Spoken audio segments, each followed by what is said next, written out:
Imagine sitting in a dark, maybe slightly damp summer. Oh, setting a mood right away. Yeah, exactly. The air is heavy. And on the screen in front of you, the camera is focused on a rusted, filthy metal screw. Okay. And it's buried in a piece of decaying wood. The lighting is harsh, throwing these really deep, jagged shadows across the splinters. Right. And then, slowly, the screw begins to turn. Oh, wow. Yeah, it untwists itself from the floorboard. And the thing is, it doesn't look like a cartoon. Right, it's not drawn. Exactly. And it doesn't look like a digital effect either. It looks entirely real. Because it is real. Right. And yet, looking at this piece of dead, discarded metal, moving with this strange, halting intent, you suddenly feel this overwhelming sense of grief. Grief from a screw. Yeah. Or maybe anxiety. Or this bizarre, creeping melancholy. And you are forced to ask yourself, why? Yeah, how does that happen? How can a piece of hardware that I know is completely inanimate make my heart rate spike? Well, I mean, that right there, that is the threshold of a very strange world. It really is. Because a screw in our everyday waking life is just dead matter. Yeah, completely. It has absolute utility. It holds things together. It's binary. It's either useful or useless. Right. But what you're describing is a profound disruption of that basic physical reality. And that disruption is exactly what we are exploring today. Welcome to this deep dive. Glad to be here. So we are taking you on a journey through an incredibly rich, dense, and frankly mind-bending PhD thesis. It really is a dense one. It is. It's by Suzanne Lukin, and it's titled The Metaphysical Playroom, The Puppet Animations of Stephen and Timothy Quay. The Quay brothers. Yes, the Quay brothers. If you aren't familiar with them, they're identical twin filmmakers. Right. And they use stop-motion puppet animation to bring inanimate, scavenged objects to life. Stuff they just find. Exactly. But our mission today isn't just to look at the technical process of moving puppets around. No, the technical process is really just the vehicle here. Right. The real destination is understanding the psychological and philosophical impact of that movement. Yeah, exactly. Buchan's work uses the quays as like a lens to examine how our brains perceive reality. Right, how we interact with the physical world. Yeah, and how art can completely dismantle our everyday sensory algorithms. So we're going to break down why their films make viewers feel simultaneously enchanted, disoriented, and amazed. All at the same time. Right. We are talking about the hidden life of the object sitting on your desk right now. That is a fun thought. So to start unpacking this, let's look at Buchan's own introduction to this phenomenon. Okay. Because she doesn't start her thesis with dry academic theory. Thank goodness. Right. She starts with a memory.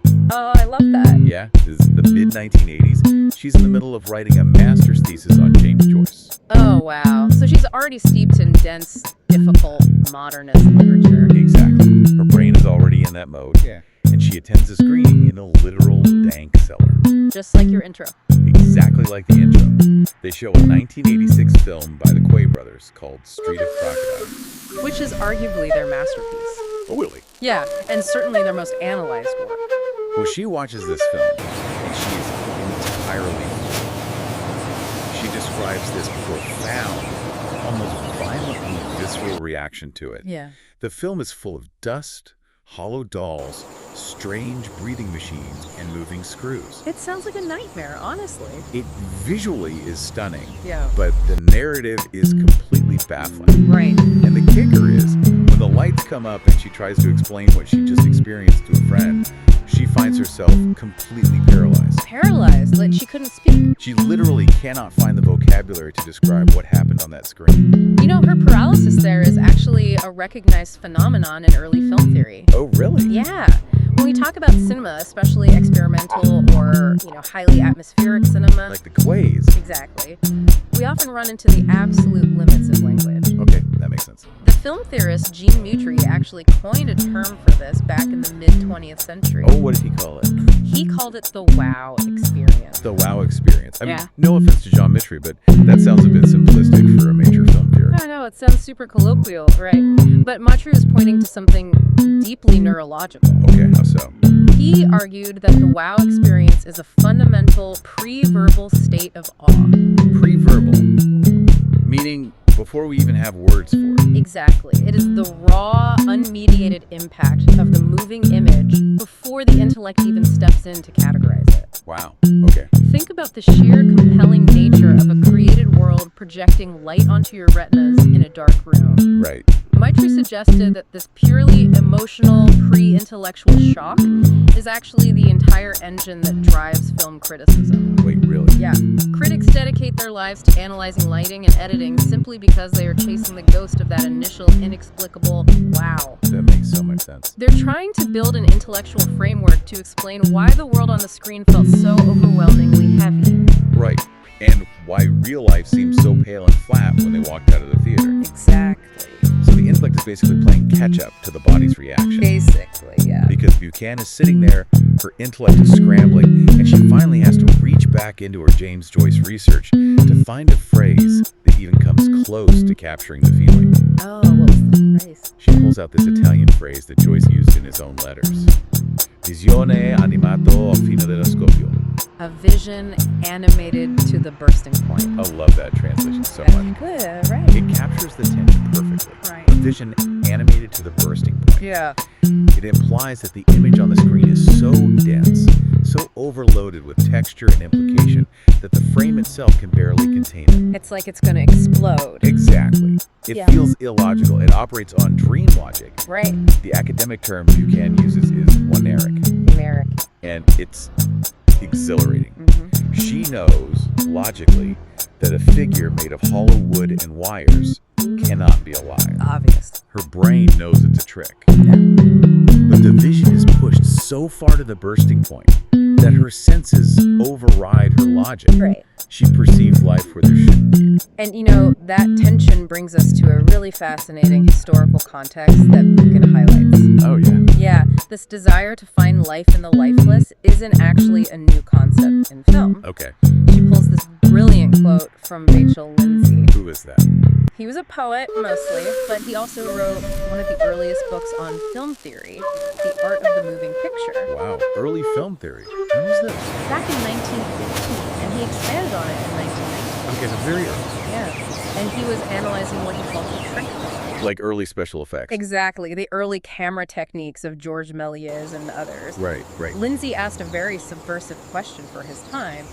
He looked at these films and asked, why do human beings have to be the protagonists? Oh, that's interesting, because at that time, movies were basically just filmed stage plays, right? The camera was planted, Yeah. and actors just acted in front of it. Yeah, the props were just there to support the human drama. Right.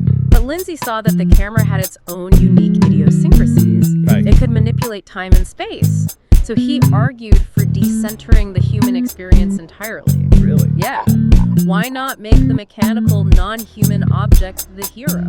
Let the camera elevate the prop. Exactly. Quote she uses from him is fantastic. He says we should stop using props just to prop up actors. Right. He says, let the rope be the humorist. Let the stick be the outstanding hero, the D'Artagnan of the group, full of queer gestures and hoppings about. Let him beat the dog most heroically. I mean, it's a very playful quote, but the philosophical implication is massive. It really is. Lindsay recognized a century ago that the cinematic apparatus possesses this unique power to personify the inanimate. Yeah. When the Quay brothers animate a collection of rusted screws, playfully congregating and twirling into a floorboard in Street of Crocodiles. Which is exactly what we were talking about earlier. Right. They are the ultimate realization of Lindsay's century-old vision. But it's just so hard to explain how that feels to someone who hasn't seen it, you know? It is. It really is. Like, okay, think about waking up from a deeply profound, emotionally devastating dream. Oh, yeah. You wake up in a cold sweat. Your heart is hammering against your ribs. Yeah, we've all been there. You feel this immense, lingering sense of grief. Or maybe a strange, soaring triumph. Right. Stumble into the kitchen, pour a cup of coffee, and you try to explain it to your partner. Oh, good luck with that. Right. Because the moment you open your mouth, the vocabulary of the waking world just completely betrays you. It does. You say, well, we were in my childhood basement, but the basement was also submarine, and my boss was there, but he was actually a floor lamp. Yeah, and they're just staring at you. Exactly. As you speak, you can see your partner trying not to laugh. The words make the experience sound totally ridiculous. I really do.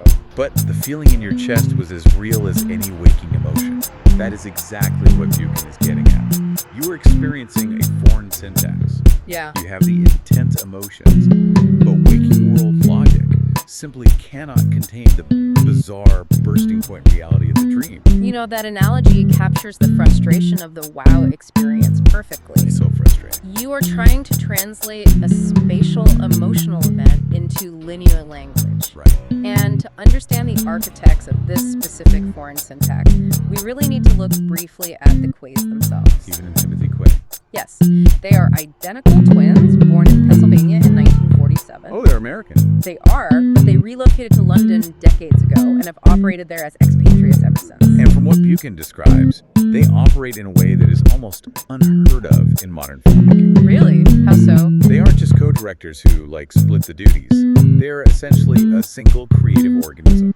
Buchan actually makes a point of noting how impenetrable their collaborative process is. Okay. It is practically impossible to separate their individual contributions.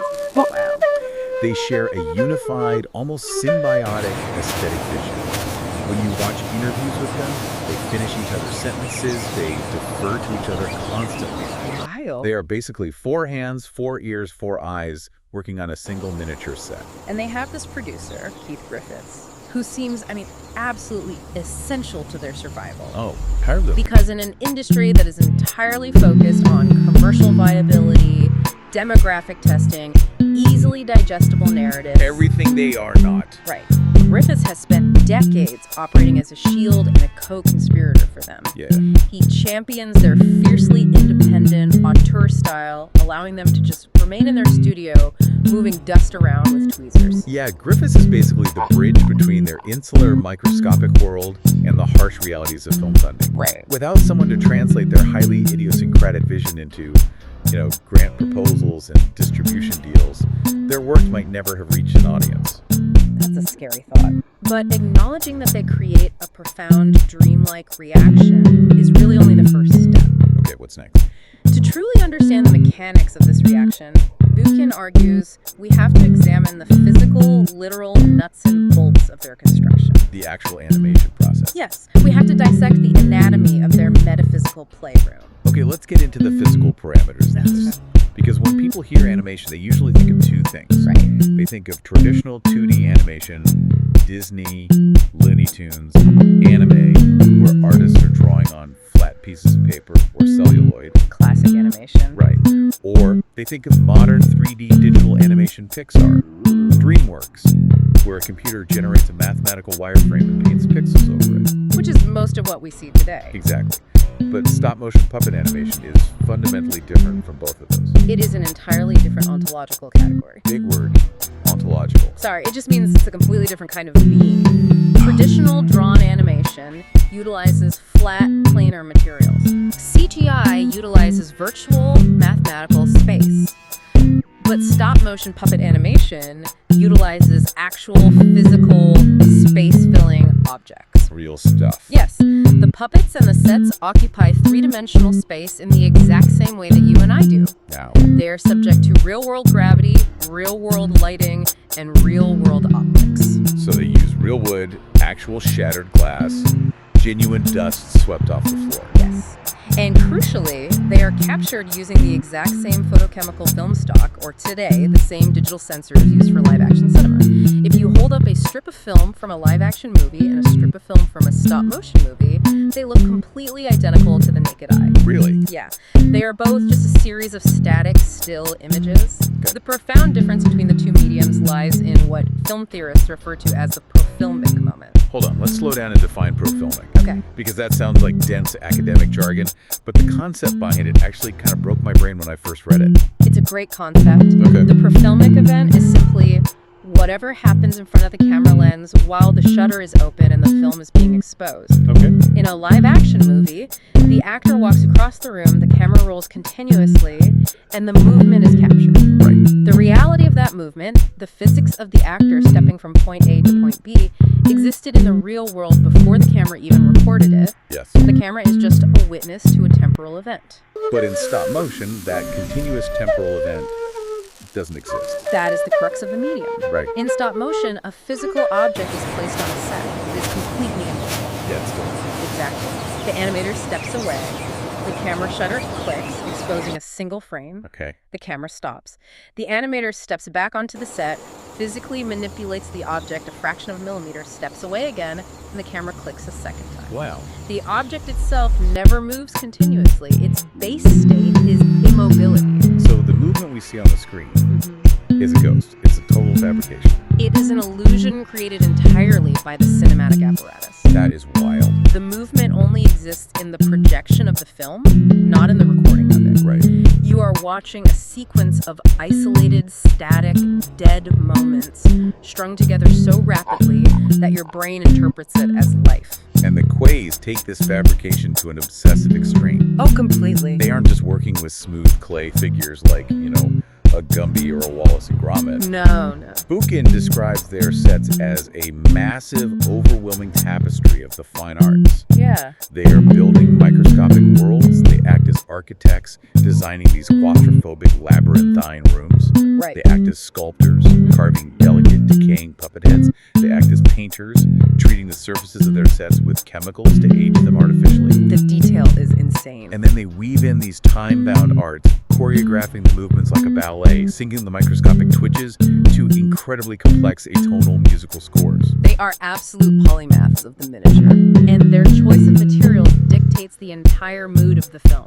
How so? They don't use clean, easily molded plastics, they scavenge. They use anachronistic, deeply textured debris, antique lace, rusted clockwork gears, dried leaves, hair. Okay, I have a question here. Sure. Because a live-action director like Guillermo del Toro or Ridley Scott, they use incredibly detailed set design. Oh, absolutely. They age their props, they use gorgeous textured costumes. And today, CGI artists are exceptionally good at simulating decay. They are. You can program a digital shader to make a rusted screw, or a piece of peeling wallpaper to look hyper-real down to the microscopic pixel. Right, totally photorealistic. You can make digital dust float in digital light shafts, and it looks beautiful. So if the end result on the screen looks textured and weathered, why does our brain care if the object was manipulated by hand or generated by a graphics card? That's a really good question. Why is moving a real screw under a physical camera distinctly more powerful for the viewer? Well, that gets to the heart of why practical effects often age better than digital ones, but it's deeper than just visual fidelity. Okay. The difference lies in what Buchan identifies as the artisanal qualities of the medium and how our neurology actually responds to those qualities. Neurology. Yeah.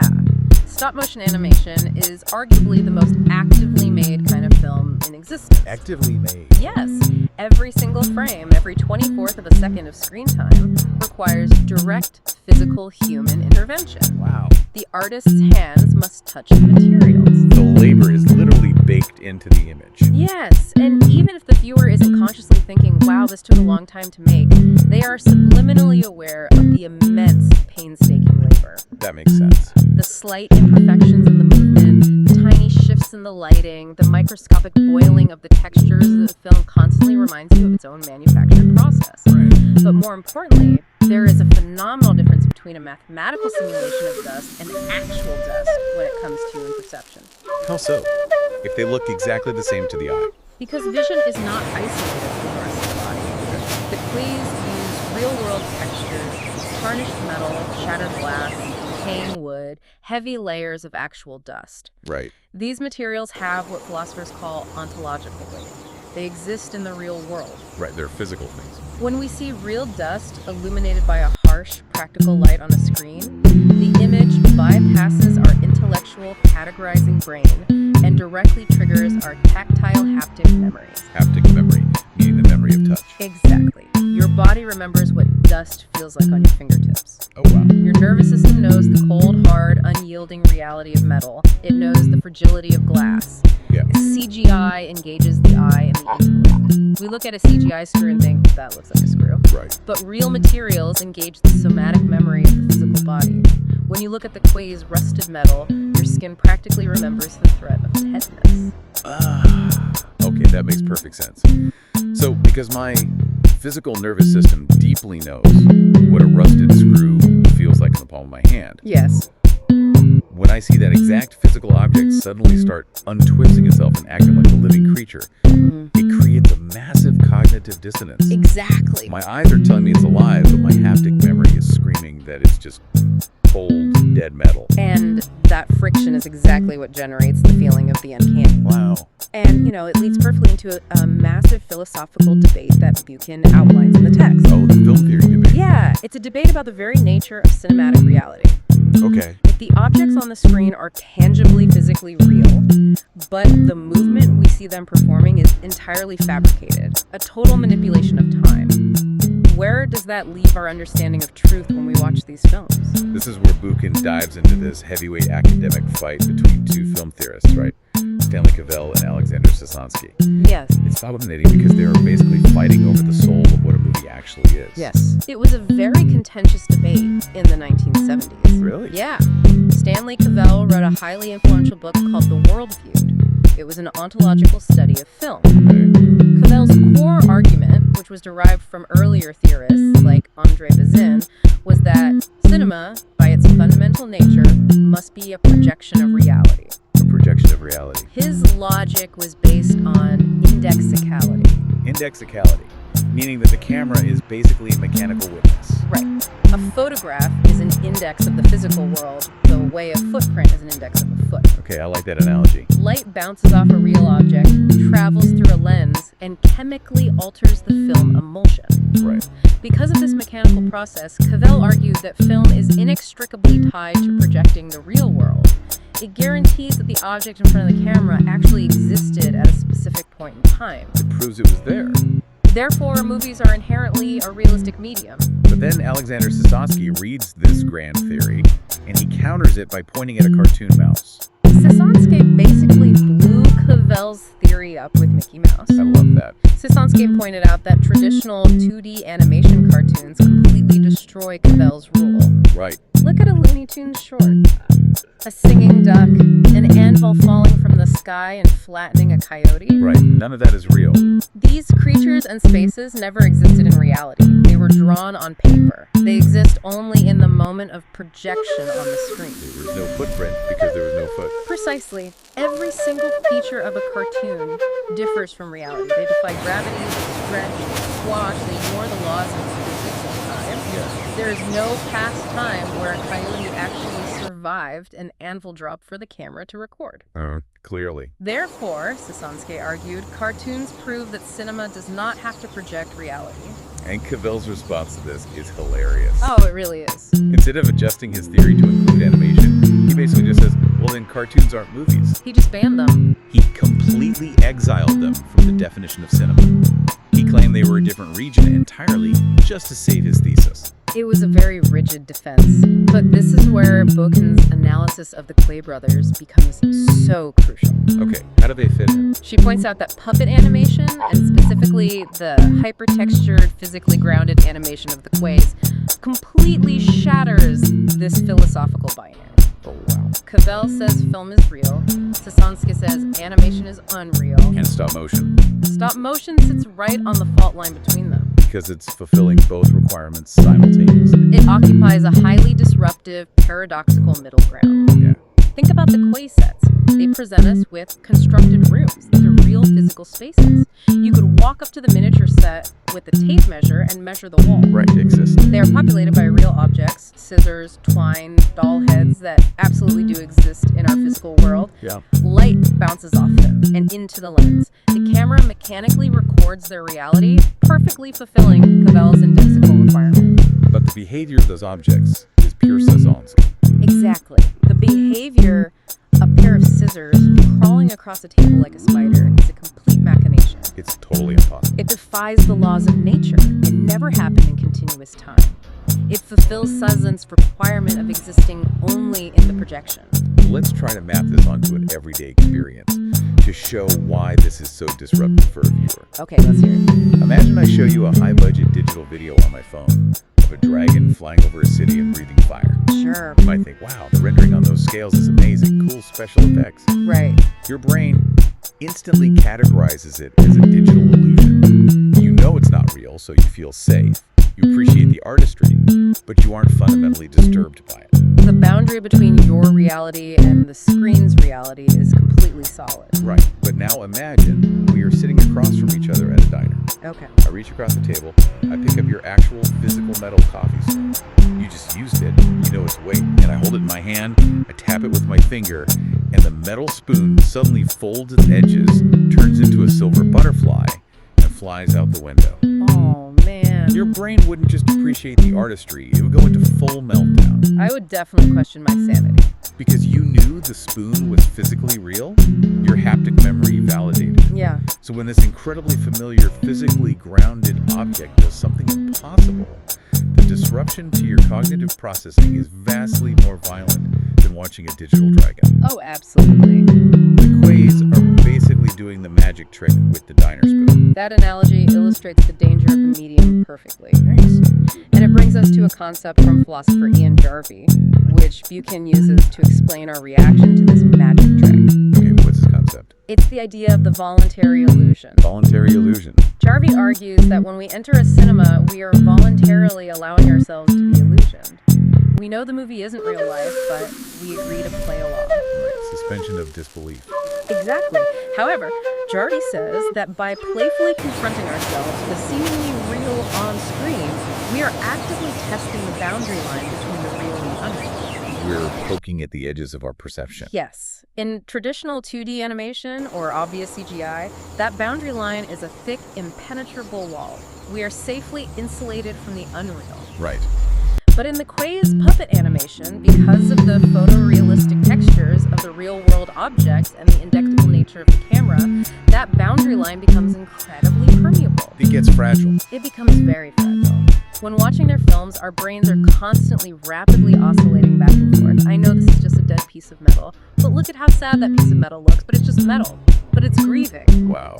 We are trapped in that oscillation. Okay, so they established this incredibly delicate, permeable reality where we are primed to feel empathy for hardware. Right. But a moving screw isn't a story in itself. No, it's not. To build the actual worlds these objects inhabit, the Quays don't just rely on camera tricks and lighting. They need more than that. They populate their films with the ghosts of other artists, writers, and cultural outsiders. Yes. Which brings us to the concept of intertextuality and this amazing phrase by critic Paul Hammond, the nudged nature morning. Of the nudged still life. It's a beautiful encapsulation of their work. It really is. To understand their intertextuality, we have to state up front that the Quay brothers are entirely uninterested in commercial storytelling. Definitely. They are not trying to make a Pixar movie. They are not making children's entertainment. Far from it. Their work is fiercely idiosyncratic, profoundly adult, deeply psychological, and highly experimental. Right. And to fuel this kind of work, they draw upon an eclectic, almost overwhelming symphony of influences. The list of their inspirations in Buchan's text reads like a syllabus for a graduate seminar on the dark underbelly of European modernism. It really does. They're heavily influenced by Franz Kafka, obviously, with his themes of bureaucratic alienation and bizarre transformation. Most huge Kafka influence. They pull from the Swiss writer Robert Walser, who wrote these incredibly dense microscript texts, Right. and heavily from the Polish Jewish writer Bruno Schulz.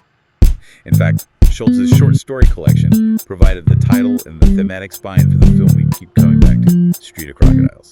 Schultz is a vital touchstone for them. How so? His writing is obsessed with the undercurrents of life, the metaphysical properties of matter, and the fantastic realities buried inside the banal, everyday world. Oh, that sounds exactly like them. He wrote extensively about the degradation of matter, how reality is constantly decaying and reforming. The Keys absolutely recognized a kindred spirit in that. But they don't stop at established literary figures. No, they don't. They pull just as heavily from bizarre, raw, non-literary sources.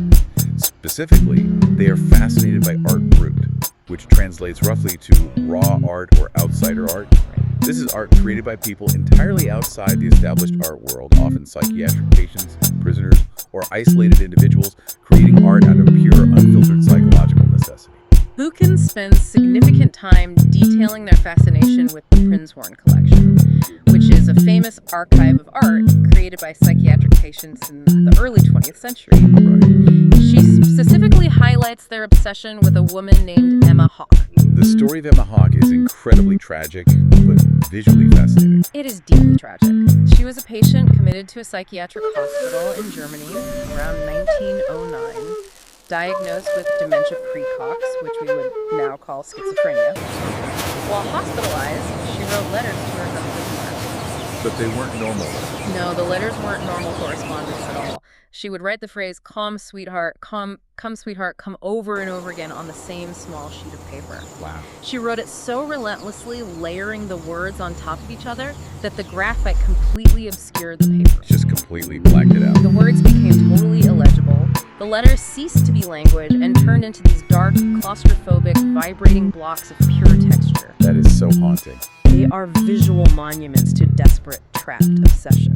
And they also looked at Adolf Loefli, right? Another psychiatric patient. Yes, a Swiss man who spent most of his adult life in an asylum. What did he do? He rigorously produced thousands of pages of incredibly dense, labyrinthine drawings, writings, and musical compositions. He basically created an entire self-contained universe on paper to escape his confinement. Okay, so this is where my practical filmmaking brain hits a wall. Okay, why? If you are a director and you are trying to adapt a traditional novel, you write a script, cast some actors, build a set, and film the scenes. Straightforward. It's straightforward translation. But how do you adapt Emma Hawke's schizophrenic letter? Right. It's a two-dimensional piece of paper covered in illegible graphite. How do you take the feeling of a dense Kafka story or the claustrophobia of Hawke's letter and turn that into a physical three-dimensional space that a camera can move through? That challenge is what separates the Quays from almost every other filmmaker. How do you do it? They bypass literal adaptation entirely. Oh, interesting. If you gave a standard Hollywood director a Bruno Schultz story, they would try to extract a plot. Right. The Crees don't extract plot, they extract atmosphere.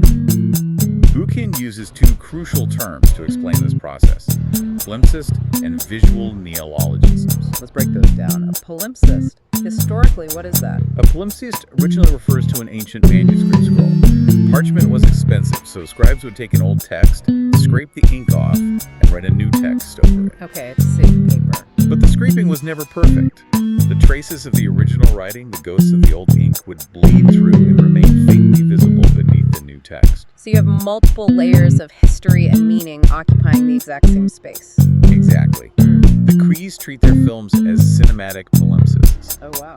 They take the original text, say, a Bruno Schultz story, or the emotional weight of Emma Hawke's letter, and they don't recreate it, they build over it. I see. But they allow the ghosts of the original source to bleed through into the visual design. And that leads to the visual neologisms. A neologism is a newly coined word, right? Yeah. Like someone inventing the word internet when the technology first appeared. Yes, creating a new word to describe a new phenomenon. Right. The Quays are creating newly coined visual language. How so? They take the psychological feeling of those texts, the crushing, repetitive obsession of Hawke's letter, the decaying, degraded matter of Schultz's world, the bureaucratic nightmare of Kafka, and they compress those abstract feelings into physical, graphic stylizations. So how does that actually look on screen? Well, it translates into moldered textures. It translates into erratic, stuttering puppet gestures that mimic the repetition of Hawke's pencil. Oh, that's brilliant. It translates into incredibly stark chiaroscuro lighting, that extreme high contrast battle between blinding light and pitch blackness. Yeah. They aren't telling you the narrative story of Emma Hawke. They are making you physically feel the claustrophobia of her letters by locking the camera in a tiny, dusty, shadowy wooden box with a twitching mechanical insect that keeps bumping into the wall. They translate emotional states into a poetic, spatial, cinematic. That is a brilliant way to explain it. You aren't watching a story, you are exploring an externalized psychological state. Exactly. Which perfectly explains why the K's embraced Paul Hammond's definition of their work. The nudged nature morte. The nudged still life. A still life that has just been slightly imperceptibly nudged into motion. It acknowledges the deadness of the materials, but captures the eerie elegance of their artificial life. It's the perfect phrase. It forces us to confront the core paradox of their art. The base state of their materials is dead, still nature morte. Right. But through the alchemy of the animator's hands, it is nudged into a semblance of life. And this brings us to the absolute core mystery of this deep dive. Here we go. We've established the physical reality of the puppets. We've established the psychological density of the sets. But if they're just nudging a still life, moving a piece of rusted metal a fraction of an inch at a time, how does that mechanical nudge convince our highly evolved, complex human brains that a piece of dead matter actually has a soul? It's a huge question. How are we tricked into feeling deep empathy for a screw? Well, to answer that, Buchan plunges us into the philosophy of the moving object. Okay. She relies heavily on two massive philosophical concepts to explain the mechanism behind the Quay's work: animism and vitalism. Let's tackle animism first. Because when most people, myself included, hear the word animism, our minds immediately go to anthropology class. Right, of course. We think of Edward Tyler's 19th century theories about ancient or indigenous religions. The belief that a specific tree has a tree spirit or a river has a water god. That is the anthropological definition, yes. But Buchan makes a very careful, crucial distinction here. Okay, what is it? She is not talking about religious animism. She is talking about Platonic animism, which has its roots in ancient Greek philosophy, specifically Plato and later the Gnostics. How does Platonic animism differ from the tree spirit idea? Platonic animism is a metaphysical proposition. Okay. It is the belief that the entire universe is imbued with a world soul. It proposes that all inanimate and vegetal matter possesses a universal underlying spiritual essence. A universal essence. It's not that the tree has a specific personality, it's that the matter the tree is made of is inherently vital and connected to the cosmos. But we don't really think like that anymore, do we? Culturally, we moved away from that centuries ago. We did, definitely. During the Enlightenment and subsequently the Industrial Revolution, Platonic animism was aggressively crushed by Aristotelian materialism and Cartesian dualism. A lot of isms there. Basically, we adjusted a mechanistic view of the universe. The universe became a giant, dead, clockwork machine made of atoms bouncing into each other. Right. Matter was demoted to just being stuff that humans could exploit. So a rusted screw is just a rusted screw. Dead iron. Exactly.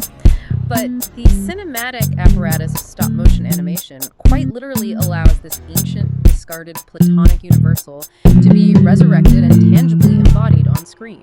Oh, so. Through the technique of single-frame animation, the filmmaker breathes a synthetic soul into dead matter. When we watch a Quay Brothers film, we are physically seeing the inanimate universe acting as if it has intent. Oh, wow. The clockwork universe suddenly wakes up. And that awakening ties right into the second philosophical concept, vitalism. Yes. Vitalism is, in many ways, a philosophical rebellion against that cold, mechanistic, clockwork view of the universe. Okay. Vitalism rejects the idea that organic life, human behavior, or the behavior of the universe at large can be explained entirely by physical mechanics and chemistry. Right. Vitalists argue that there is some other vital spark, the underlying energy that drives existence. And to ground this in the Quay's work, Buchan introduces the heavy hitter of 19th century pessimism, the philosopher Arthur Schopenhauer. Ah, Schopenhauer, the life of the party. He was a famously grumpy man, but his ideas were revolutionary. Schopenhauer proposed the concept of the will. The will with a capital W. Yeah. Let's make sure we define this clearly, because my initial reaction to this is pure skepticism. Okay, let's hear it. Are you, or is Schopenhauer telling me that a dead piece of wood has a will? That it wants things? Because that sounds like magic, not philosophy. It sounds absurd. It sounds totally absurd until you understand how Schopenhauer defines the will. Okay. He is not talking about conscious desire. He's not saying the piece of wood wants to be a table. Right. For Schopenhauer, the will is the ultimate fundamental reality of the universe. It is a blind, non-rational, ceaseless, universal driving force. Driving force. It exists behind absolutely everything. It is the force behind human consciousness, behind the growth of organic life, and crucially, behind the formation of inorganic nature. Really? Yes. Gravity, magnetism, crystallization, these are all expressions of this blind will. So what are we looking at when we look at a piece of wood? We are looking at the representation. Presentation. Schopenhauer argued that the physical world we see around us, the shapes, colors, objects, is merely the outer shell. It is the representation of the will. Okay. He famously said that the human intellect is a superficial tool. It only ever touches the outer shell of things. Right. It categorizes the wood as fuel or building material, but it never penetrates to the inner core, the raw, vital energy underneath. Okay, let's connect this dense philosophy back to the cinematic experience. Right. Earlier, you mentioned Jean Mitry, the theorist who talked about the wow experience. Right. Mitry had a very specific rule for cinema. He claimed that cinema must express life with life itself. Right. Mitry believed the power of film was capturing the human face. You point a camera at a living, breathing human actor to express the human condition. You express express life with life. But the keys throw that rule entirely out the window. They absolutely annihilate it. The keys mount a massive challenge to traditional human-centric cinema. Yeah. They do not express life with life. They express life with dead matter. Wow. By taking a rusted gear, or a bundle of twine, or a piece of wire, and animating it so that it moves with a halting, strange intention, they are visually tearing away Schopenhauer's outer shell. They're peeling back the representation. Yes, they are showing us a visual representation of the universal will operating within the inorganic world. That's incredible. They bypass the human actor entirely to show us the raw, non-rational driving force of the universe embedded in a pile of dust. They are visualizing the invisible energy that Schopenhauer wrote about. But how does this abstract philosophy actually land emotionally for a regular person? Like, how does this feel in practice? Good question. Let me try another analogy, because this is something almost every single human being has experienced. Okay. Think back to when you were a kid, maybe 5 or 6 years old. You were sitting on the living room rug, and you were playing with a plastic action figure, or a doll, or even just a stick you found in the yard. Yeah. Logically, that piece of plastic is just molded petrochemicals. It is dead matter.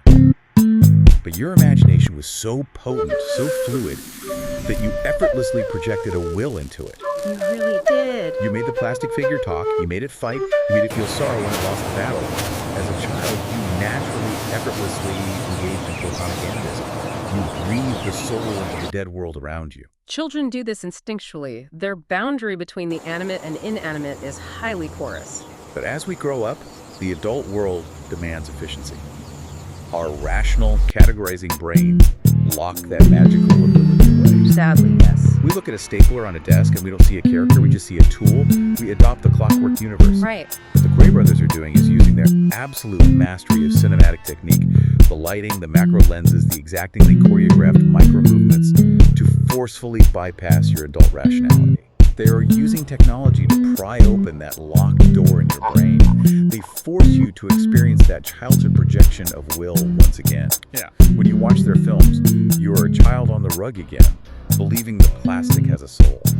That is a profoundly accurate way to describe the psychological mechanics at play. Thanks. The Quays are weaponizing nostalgia, but not in a sentimental way. They are weaponizing childhood cognitive states, Wow. but they aren't doing it to make you feel safe or comforted. This forceful projection of the will doesn't just make for a neat visual trick. It fundamentally alters your psychological state in the moment of viewing. Yeah. It creates a very specific, highly addictive, and often deeply uncomfortable feeling. Which brings us to the final and perhaps most important piece of the puzzle. The actual lived experience of the viewer. Right. What happens to your mind when it is trapped in this metaphysical playroom? When it is forced into this state of defamiliarization and apprehension? Defamiliarization is the key word here. To explain how this works on the viewer, Buchan brings in literary theory, specifically Russian formalism, and the critic Viktor Shklovsky. Let's break down Russian formalism a bit. What were they arguing? Shklovsky and the formalists were writing in the early 20th century, and they were concerned with how perception works. Okay. Shklovsky argued that as we go through daily life, our perception becomes heavily automated. Automated perception. Think about driving your normal route home from work. You arrive in your driveway and you realize you have zero memory of the last 15 minutes of the drive. Your brain was on autopilot. It's an evolutionary survival mechanism. Our brains are incredibly efficient. Exactly. If we had to deeply analyze every single object we encountered, every chair, every doorknob, every coffee cup, Yeah, we would be paralyzed by sensory overload. it would be too much. So we just categorize it quickly and move on. Chair, sit, done. Exactly. We see a chair, we recognize it's a chair, but we don't truly look at it. We ignore the texture of the wood or the angle of the legs. The Shklovsky believed that this automation of perception is a kind of living death. It makes the world gray and invisible. Wow. Therefore, he argued, the entire purpose of art is to break this automation. Art exists to make objects unfamiliar. Make them unfamiliar. The technique of art is to make forms difficult, to actively increase the difficulty and length of perception. So the goal isn't to make something easy to look at, but hard to look at. Yes. The goal is to make the act of perceiving an aesthetic end in itself. Right. You have to work for it. You have to actively decode the image instead of just letting it wash over you. And no one embodies Shklovsky's theory better than the Quay brothers. Give me a concrete example of how they defamiliarize an object. Let's take a common object you might use, a pair of rusted scissors. Okay. If you saw scissors on a desk, you'd register cutting tool and look away. Right. But the Quays take those scissors and place them in a miniature set. They light them with harsh, eerie chiaroscuro, creating bizarre shadows. They film them with a macro lens, meaning the depth of field is incredibly shallow. The background is a blurry, confusing void, and only the rusted pivot screw of the scissors is in razor-sharp focus. Wow. And then, through animation, they make the scissors slowly open and close as they crawl across a tabletop like a wounded crab. They've taken something completely mundane and made it utterly alien. Exactly. You can't just glance at the screen and categorize it. Your brain says scissors, but your eyes see wounded metal crab. Yeah. You are forced to stare at it, to struggle with it, to prolong your perception of it. The automation is broken. And this struggle leads right into the critical difference between comprehension and apprehension. It does. Because normally, when we watch a movie or read an article or listen to a podcast, a deep dive, we want comprehension. We want to understand. You want to fully understand the information. If we are watching a thriller, we want to comprehend the plot. The detective is chasing the killer to get the evidence. Boom. Comprehended. Yeah. We can relax and eat our popcorn. But the Quays deny you comprehension. They intentionally withhold the narrative keys that would allow you to relax. Right. Instead, they offer apprehension. And in this academic context, apprehension has a very specific, nuanced meaning. It's not just feeling anxious about a test. No. Apprehension means grasping something with your intellect, but without affirmation. Okay. It is an anticipation that what is coming may not be what is expected. It's the cognitive condition of understanding that you cannot fully know the object you are looking at. Oh, wow. You sense its weight, you sense its importance, but you cannot lock it into a definitive meaning. It's that feeling of holding your breath. You know something profound is happening on the screen. Yes. You feel the emotional weight of the moving screws and the dusty dolls, but you know you can't map it onto a normal 3-act narrative grid. You are grasping the experience, but you aren't comprehending. Yes, and that prolonged state of apprehension is deeply intertwined with the psychological concept of the uncanny. The uncanny valley. Related, yes. The German word is unheimlich. It's a Freudian concept describing something that is simultaneously familiar and foreign, resulting in a feeling of uncomfortable weirdness. Like a doll. A doll is unheimlich because it looks human but isn't. The quiz sets are unheimlich because they look like real rooms, but they are governed by dream logic. Right. And this entire cocktail of defamiliarization, apprehension, and the uncanny culminates in what philosopher Jane Bennett calls the phenomenology of enchantment. Enchantment. When I hear that word, I immediately think of Disney. Fairy godmothers, sparkling wands, happy endings. But Bennett means something much sharper and more dangerous, doesn't she? She does. Bennett's definition of enchantment is entirely stripped of that sugary commercial sheen. Okay. For Bennett, enchantment is a surprise encounter marked by two very distinct, almost contradictory elements. What are they? First, there is a pleasurable feeling of being charmed. When you look at the miniature sets the Quays build, the exquisite textures of the lace and the metal, the meticulous lighting, you are aesthetically charmed. It's beautiful. It is undeniable, hauntingly beautiful.